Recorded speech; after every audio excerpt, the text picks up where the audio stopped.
My name is Darcy, and I've spent the last 11 months watching the man I love disappear. Not literally. Marcus was right there, every morning, every night, but the version of him that used to laugh at bad movies and steal bites off my plate had been replaced by someone who set 3 alarms and fell asleep mid-sentence on the couch. He worked doubles at the logistics company. Weekends. Holidays. His birthday fell on a Tuesday in February, and he clocked in anyway. I packed him a sandwich with a candle stuck in it as a joke. He cried a little. We both pretended he didn't. The trip was supposed to be our exhale. 12 days on the Oregon coast, a rental cottage, no schedules, no obligations. Marcus had a folder on his phone. Saved restaurants. A hiking trail with a waterfall only accessible during low tide. He'd been building that folder for 8 months.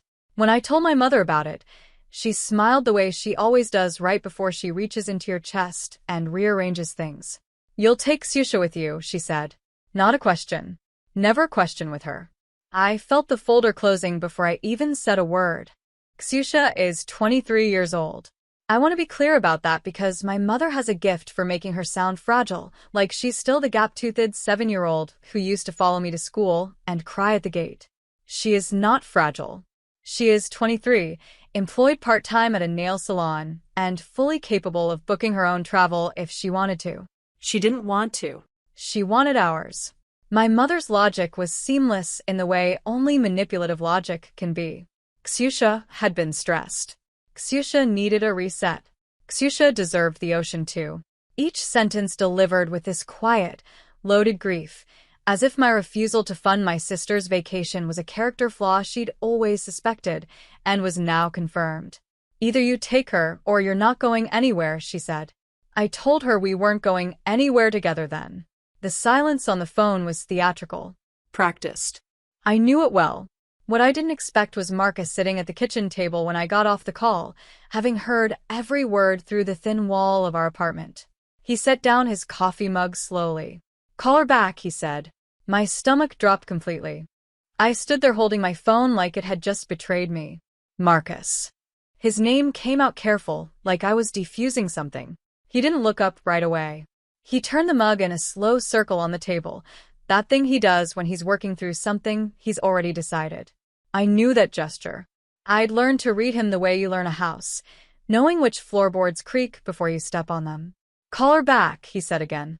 Tell her Ksyusha can come. I sat down across from him. You worked every weekend for a year. This trip is yours. You built it. I built it for us. He finally looked at me. And us includes your family, whether we like it or not. It sounded generous. It looked generous. But something underneath it felt wrong in a way I couldn't name yet, like a photograph hung slightly crooked that nobody else notices. She'll take over, I said quietly. You know how this goes. He nodded like he already knew and had already accepted it. That was the part that unsettled me most. Not the agreement. The resignation inside it. Like he'd made a calculation I hadn't been shown. I called my mother back. We drove 8 hours to the coast.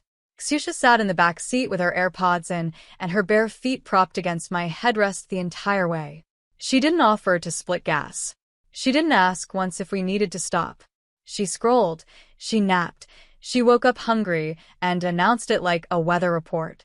Marcus drove the whole stretch without complaint. The cottage was everything he'd described, gray-shingled, salt-worn, sitting 50 feet from a beach that smelled like cold iron and freedom. I watched his face when we pulled up. For one unguarded second, he looked like himself again. The version with the laugh. Ksyusha walked in first, dropped her bag in the larger bedroom, and called out, "This one's mine. The light's better." It was the room Marcus had booked for us. I knew because he'd shown me the listing photos 4 times, pointing at the morning light through those exact windows. He carried our bags to the smaller room without a word. That night, I watched him eat dinner quietly while Ksyusha dominated the conversation. Her job, her friends, a boy she was seeing who sounded exhausting. Marcus listened, nodded, refilled her water glass. I reached under the table and found his hand. It was already a fist. By day 3, I understood what Marcus had calculated. He was documenting everything. Not obviously. not with a notepad or anything theatrical. But I started noticing the way he'd glance at his phone after Ksyusha made a demand, the quiet screenshots he took of our shared expense app when she added charges without asking, the grocery run she sent him on a loan, the kayak rental she booked under his card, citing a family discount that didn't exist, the low-tide trail, the one he'd saved for 8 months, she vetoed on day 2. Too muddy.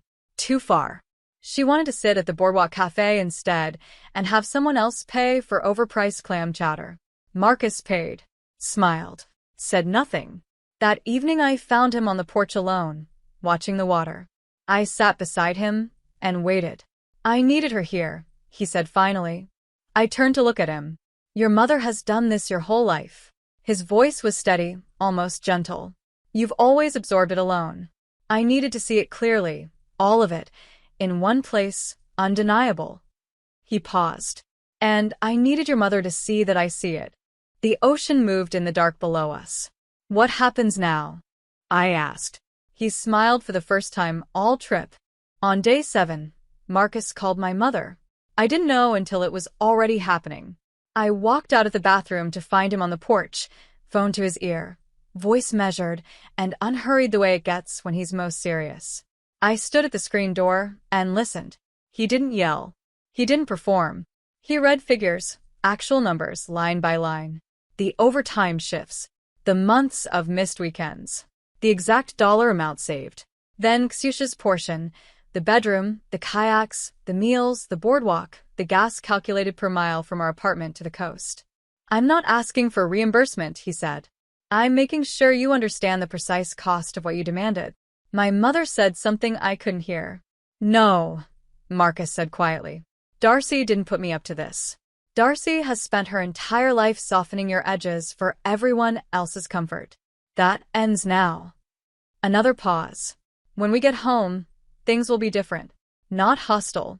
Not dramatic. Just different. I need you to sit with that before we're back. He hung up without waiting for her response. He turned and found me standing at the door.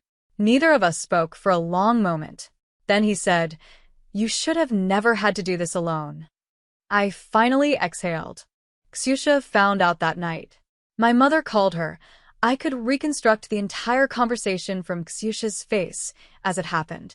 The confusion first, then the indignation assembling itself in real time, then the performance of hurt that our family had perfected across generations. She came downstairs with her phone pressed to her chest like a wound. You made him call Mom? Her voice had that particular pitch, the one designed to make me feel like the aggressor in a situation I hadn't started. I didn't make him do anything, I said. She's upset. She's been crying. Marcus was in the kitchen. He didn't come out. He understood this moment belonged to me. Ksyusha. I kept my voice level. Marcus worked 365 days without a break to build something for us. You took the better bedroom, charged his card without asking, and canceled the one thing he'd been planning for months. Mom threatened our relationship to get you here. None of that upset you. She opened her mouth. I'm not fighting, I said. I'm just done pretending those things didn't happen. The silence that followed was different from my mother's silence. Less practiced. More real. Something moved behind her eyes. Not quite guilt, but its younger sibling. She sat down slowly. That was enough for now. We drove home on a Sunday. Ksyusha was quiet the entire 8 hours. Not the performative quiet of someone building resentment, something more honest than that. She stared out the window, and somewhere around hour, for she said, without turning around, I didn't realize how much he worked for this. I didn't fill the silence with reassurance. I just said, now you do. Marcus kept his eyes on the road, but I saw the corner of his mouth soften. My mother called 3 days after we returned. Not to apologize exactly.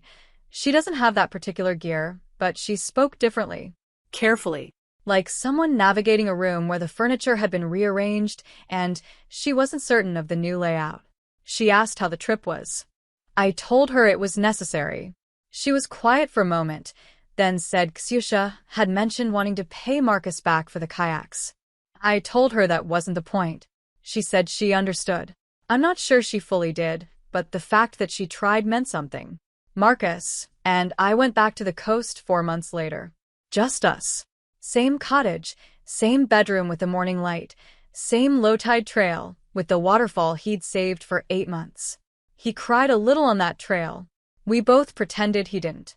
Some things come full circle when you finally stop letting people stand in the middle of them.